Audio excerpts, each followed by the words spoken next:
Hei, mä oon Ulla. Mä oon Nikita. Kun mä 10 vuotta sitten otin avioeron, hain avioeroa, niin mä viimeisillä voimillani jaksoin silloin lähteä siitä vaikeasta ihmissuhteesta. Ja mulla oli suuri luottamus siihen, että 2 lapsen äitinä, että me saadaan lasten asiat kyllä sovittua ja asiat järjestyy, vaikka se meidän avioero olikin hyvin vaikea ja riitaisa. Mutta näiden lasten asioiden sopimisen suhteen minä olin pahasti väärässä. Että siitä alkoi silloin pitkä huoltajuusoikeudenkäyntien kierre, joka kesti vuosikausia. Että kaiken kaikkiaan 10 vuotta. Mutta siitä, kun se avioero tapahtui, niin Nikita oli silloin 7-vuotias. Ja mä pääsin Nikitan kanssa lähtemään sitten ja me muutettiin toiseen kaupunkiin. Mun jälkeeni jäi silloin 5-vuotias poika, jota mä kaipasin kovasti. Siinä muutenkin vaikeiden olosuhteiden keskellä mulla oli valtava sydänsuru ja kaipaus mun pientä poikaani kohtaan. Ja mä nimesin sen tunteeni äidin tuskaksi ja pystyn vieläkin muistamaan sen tunteen, että se oli erittäin kova tapahtuma elämässä. Ja Nikita oli silloin kyllä ihan viaton kärsijä tässä avioeron tiimellyksessä. Joo, mä muistan siitä ajasta jonkin verran. Erityisesti sen, kuinka jo siitä iästä asti oli isän kanssa tosi vaikeeta. Ja siitä johtuen varmaan mä voin melko huonosti, että mulla oli paljon ristiriitaa ja pelkoja ja ahdistusta. Ihan niinkin paljon, että oli sellaiset tavalliset arkiset asiat, koulussa käyminen, nukkumaan meneminen, ystävien kanssa oleminen tuntui tosi ylivoimaiselta ja vaikealta. Niihin aikoihin mä aloin etsimään vastauksia, että kuinka tässä käy. Mä halusin vähän ennusteita tähän meidän tulevaisuuteen ja tähän vaikeaseen tilanteeseen. Mä ajattelin, että kyllä jossakin on vastaukset, että nehän on niin kuin valmiina jonnekin tähtiin kirjoitettuna. Ja mä aloin sitten etsimään niin kuin New Age-uskonnoista ja erilaisista toiminnoista vastauksia. Ihan yritin saada niin kuin lohdutusta ja semmoista helpotusta siihen sekasortoiseen ja epämääräiseen tilanteeseen. Ja nimenomaan mitä minä hain vastauksia siihen, että saanko minä ne molemmat lapset ja selvitäänkö me tästä vaikeasta tilanteesta.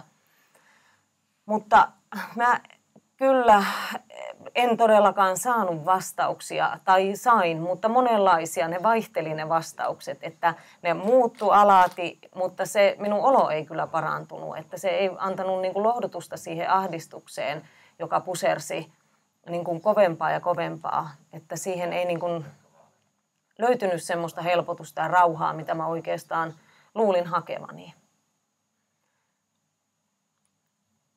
Ja mä hain tietenkin myös apua läheisiltä, ystäviltä, tuttavilta.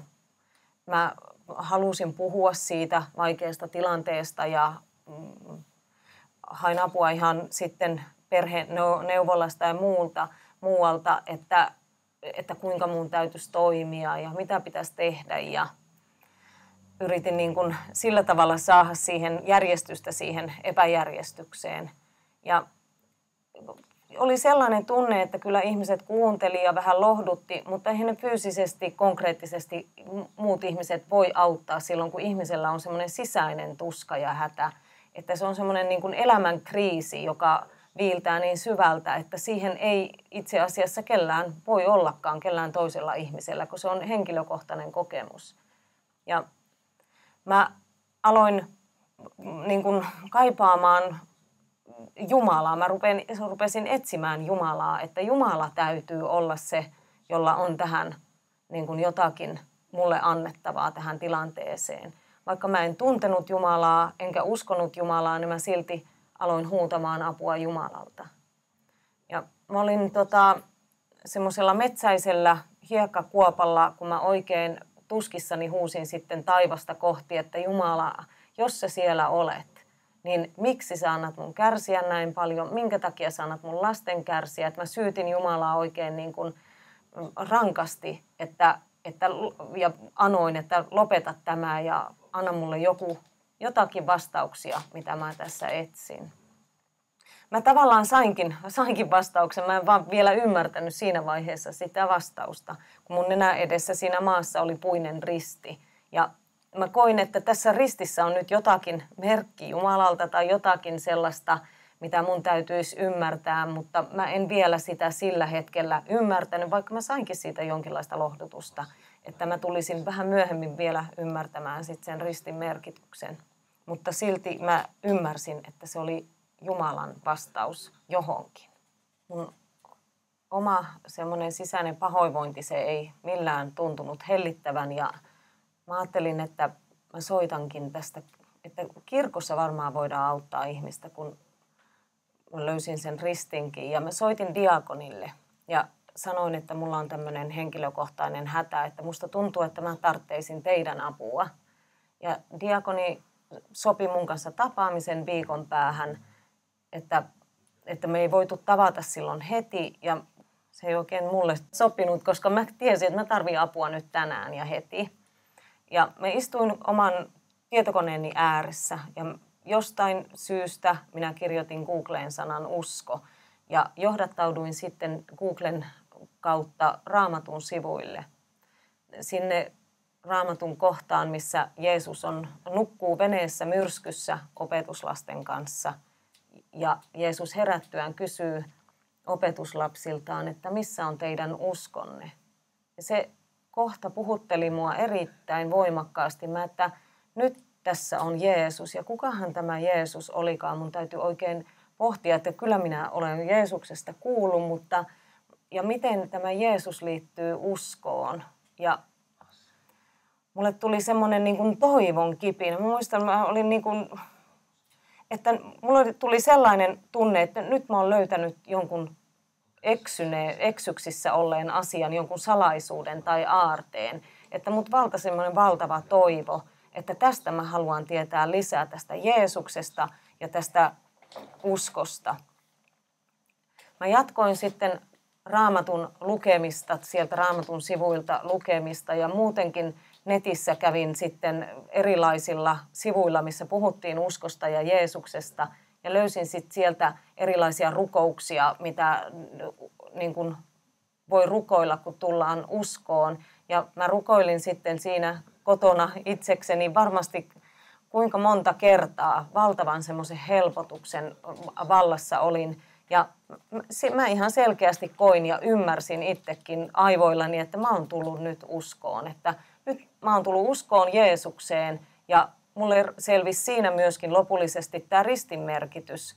Ja mä olin täynnä toivoa ja mä uskoin Jeesukseen ja niin kun tuli sellainen helpotuksen tunne ja se rauha, mitä mä olin etsinyt, niin se oli mulla ensimmäisen kerran vuosikausiin.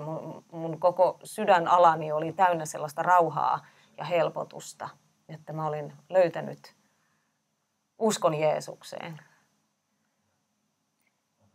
Mä olin 10-vuotias, kun mun äiti tuli uskoon ja mä muistan hämärästi, kun hän kertoi uskostaan. Se oli kesäkuu monia vuosia sitten.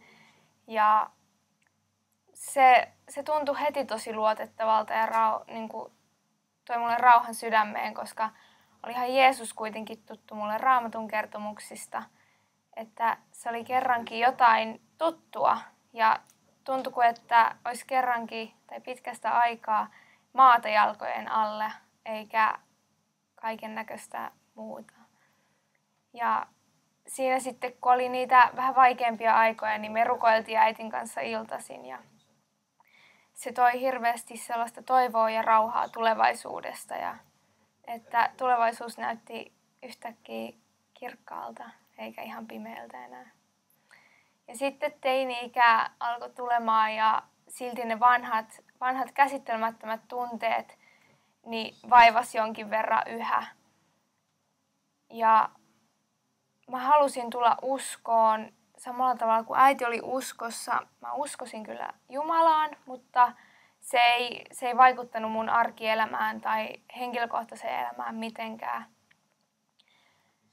Mutta sitten mä lähdin äidin kanssa eräänä päivänä seurakuntaan, oli sunnuntai ja mä olin jotenkin siinä penkissä istuin aika vihaisesti. Mä olin vihanen Jumalalle, mä olin vihanen maailmalle, mä olin vihanen kaikille siitä, että mä en saanut olla uskossa. Mä ajattelin, että mä voi tulla tai ottaa uskoa, vaan että Jumalan olisi se mulle annettava.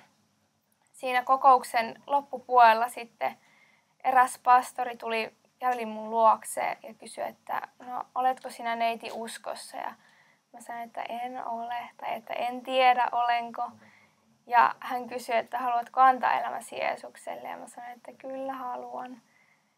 Ja mä sitten rukoilin siinä pastorin kanssa yhdessä ja mua itketti ihan kauheasti, koska se mun viha tai vihaisuus muuttui nöyryydeksi ja sellaiseksi syväksi iloksi siitä, että Jumala on valinnut minut ja että hän todella kutsui minut uskoon. Ja sen jälkeen alkoi niiden lapsuuden asioiden ja niiden käsittelemättömien tunteiden läpikäyminen. Ja se turvattomuuden tunne oli aina näkynyt sellaisena, että mä en ollut uskaltanut mennä ystäville vaikka yöksi. Ja ensimmäistä kertaa sitten elämääni uskalsin mennä ihmisille yöksikin. Ja se oli semmoinen todella suuri askel, tai se tuntui todella suurelta askeleelta mun elämässä, että kun se oli koko elämän tavallaan kantanut sitä harteilla, niin siitä pääsi eroon uskoon tultuaan.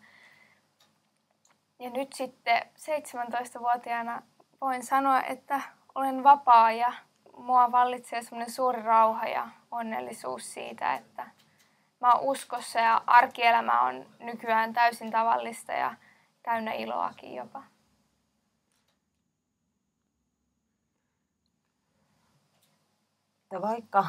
Vaikka se tie oli pitkä ja kivulias ja sitä kesti kauan aikaa, niin tänä päivänä on niin valtava helpottavaa ja aivan rehellisestäkin sanoa, että elän semmoista tasapainoista elämää. Ja nykyään molempien lasteni kanssa, että ne kiemuraiset tiet ovat kummasti suoristuneet ja elämä on semmoista, arki on hyvää ja tasapainoista. Kun tässä on paljon on koeteltu ja paljon on ollut niin kuin vaikeita asioita, niin sitten semmoinen tavallinen arki on aivan fantastista, minkä niin kuin Jumalan johdatuksessa saa kulkea, niin silti musta tuntuu, että mä en vaihtaisi pois päivääkään, vaikka siellä on koviakin kokemuksia ja semmoisia synkkiä hetkiä, koska mä oon oppinut luottamaan ja todella uskomaan siihen, että Jumalan suunnitelma on täydellinen, että kaikilla on niin kuin tarkoituksensa ja merkityksensä siinä Jumalan suunnitelmassa. Ja sen haluaisin sanoa rohkaisuksi, jos koet olevas yksin, koet olevas aivan epätoivoinen, niin että on seinä vastassa, et tiedä mihin suuntaan katsoo, ei näe eteen eikä taakse eikä sivuille, niin Jumala on ylhäällä päin, etsi häntä ylhäältä päin, että se, joka Jeesusta huutaa avuksi, niin ei jää ilman apua. Jeesus auttaa jokaista, joka hänen nimeään avuksi huutaa.